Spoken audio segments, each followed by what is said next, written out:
Good morning. It's Friday the 3rd of December. Thousands of people are still without power in parts of Scotland and northern England, 7 nights after Storm Arwen battered the UK.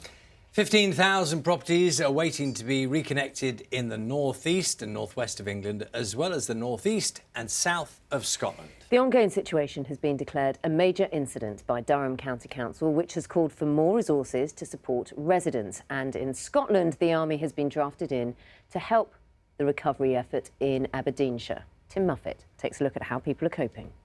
Aberdeenshire Council put out an urgent request for military help. That help has now arrived. Around 4,000 homes will be visited to support those struggling in the aftermath of Storm Arwen. The infrastructure is pretty fragile. The weather hasn't helped. The high winds that came yesterday have further weakened some places. But we're hoping that it gives them that sort of reassurance that somebody is looking out for them.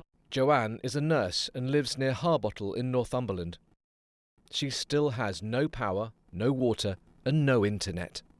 I'm sleeping in here, which isn't ideal, eating what I can in here, boiling pans of water on the log burner. You know, you can only take so much. Do you know what? I burst into tears, I'm not ashamed to say. Joanne's now relying on a nearby community centre, along with her neighbour Anne. I feel that we've just been left out and forgotten about. I'm more worried about the emergency services because where we were, there's no signals, no internet. How if somebody needs an ambulance, how are they going to get hold of it? In County Durham, a major incident has been declared, which means more support should be on its way. It deems that we will have assistance from government. We've asked for assistance. We hope the army will be brought in. And Northern Power can't actually tell us when all these properties are going to be up. And that's why I've had to do this. We've been out of power since last Friday. We're still out of power for another 4 days that we know of, so it'll be well over a week. But we were also out of water for 4 days. Oliver has complex disabilities. 2 of his siblings are also disabled. His family are currently having to stay in a hotel in Northumberland. It's just been a living nightmare. It just feels like something out of a disaster movie, you know, having all that massive storm, like literally up to 100-mile-an-hour winds, and then the aftermath. No, just want to go home. Power has been restored to Laura and David's home, but they must wait until it's warm enough to return to. 1 week on, and thousands are still feeling the impact of Storm Arwen. Tim Muffet, BBC News. In the last few hours, the Conservatives have held on to their common seat in the Old Bexley and Sidcup by-election, but with a significantly reduced majority. It was called following the death of James Brokenshire, who died from cancer in October. Our political correspondent Ione Wells joins us now from Bexley. Ione, it's a significant result, isn't it? Smaller majority. That's exactly right. I mean, this has always been a really true blue, safe Conservative seat here in Bexley. Now, in terms of the result that we had today, this obviously, as you say, followed the death of the Conservative MP James Brokenshire. Now, in terms of what we've seen happen overnight, the majority from the Conservatives still held on to pretty comfortably. They still gained more than half the votes here. The newly elected Conservative MP Louis French paid tribute to his predecessor James Brokenshire as he did his victory speech earlier this morning. And first of all, I'd like to pay tribute to my good friend James Brokenshire, who represented this seat for more than 10 years and who fought for the people of Old Bexley and Sidcup every single day. He made an enormous impact on everyone who lives here, and as your Member of Parliament, I will work tirelessly to build on everything he achieved.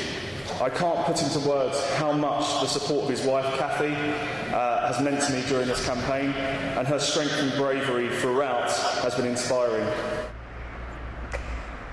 So the Conservatives have held comfortably onto that seat, but there was a 10% swing to Labour. Now, turnout in by-elections does tend to be a lot lower than it is in general elections, but this one was exceptionally low. Only 34% of registered voters did turn up to vote, and that meant that the Conservatives' majority of 19,000 was cut to just about 4,500, with, as I say, about a 10% swing to Labour. I think Labour are pretty encouraged by this result. They argue that were that swing to them to have happened in some of the more marginal seats around the UK, UK, that could mean them seeing gains in other parts of the country. But I think the Conservatives also pretty happy to still very comfortably hold on to this seat.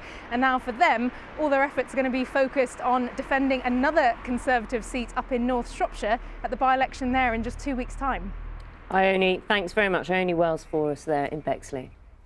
42 cases of the new Omicron variant of coronavirus have now been identified in the UK. Now, this comes as new research from the University of Southampton suggests that booster vaccines may offer good protection against the variant. Simon Jones has more.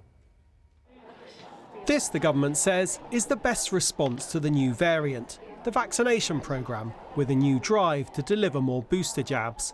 A team at the University of Southampton says there are promising signs that boosters could handle Omicron and would still offer good protection against illness. Experts, though, believe it's too early to say whether Omicron will be more dangerous than other variants. We have some reason to believe it could be serious, but what that means in terms of the consequences for the pandemic and the potential need for additional control measures is not yet known. I think we've done the most important thing, which is accelerate boosters.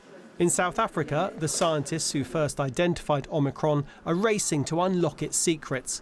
Over the last week, the daily number of new COVID infections has increased fourfold.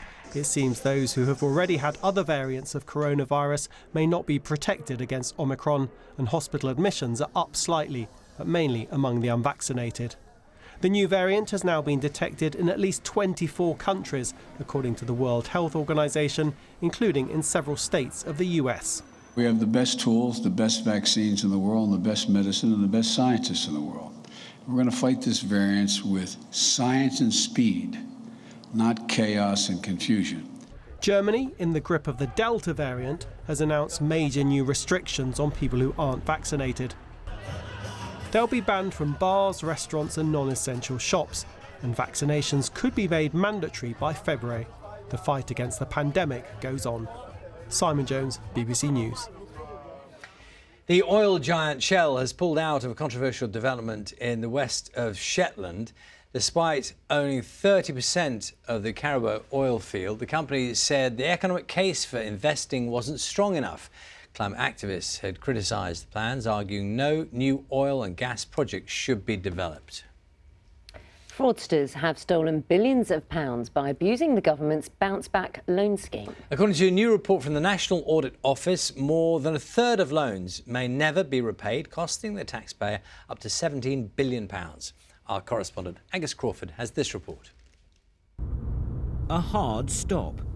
Police arrest a drug dealer, a member of a Manchester gang that used a front business to hide their crimes. And this is it. From a couple of porter cabins, they plan to take over the local cocaine market. But what's really extraordinary is they managed to get a £25,000 bounce-back loan to help their business through the pandemic. And they weren't the only ones. It's a bounce-back loan application that's been approved for £50,000. Last year, this undercover investigator showed us how criminals were setting up fake companies to exploit the system. It seems to be free money for the scammers. It's going to cost us billions. £4.9 billion, according to today's report. Anti-fraud measures, it says, were implemented too slowly to be effective and are inadequate. Well, today we announced a brand new loan scheme for the smaller businesses. Designed as a lifesaver for small firms, more than £47 billion was handed out. But how much of that will legitimate firms ever pay back? It's going to be horrendous. It's a nightmare. It's a nightmare. I'm worried. I've asked the government to set up a helpline. Mike runs an online support group for business owners who took out a loan and now fear they may go bust. They've now got the repayments starting. And a lot of people simply have not bounced back, which was the whole idea of the scheme. As soon as they're due, it's just going to be a tidal wave. It will be. There's no ifs, buts or shoulds about that.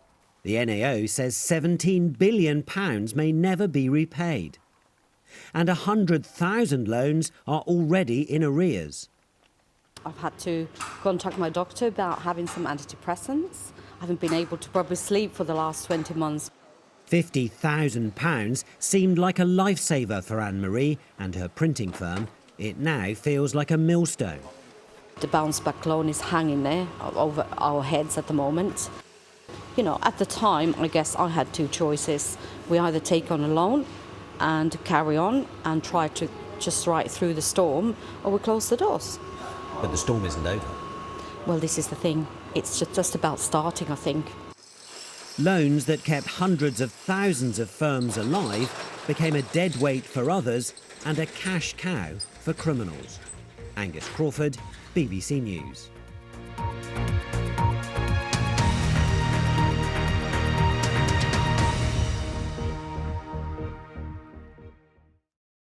See the headlines as they happen and watch BBC News live in the app and get the full story with bbc.co.uk/news.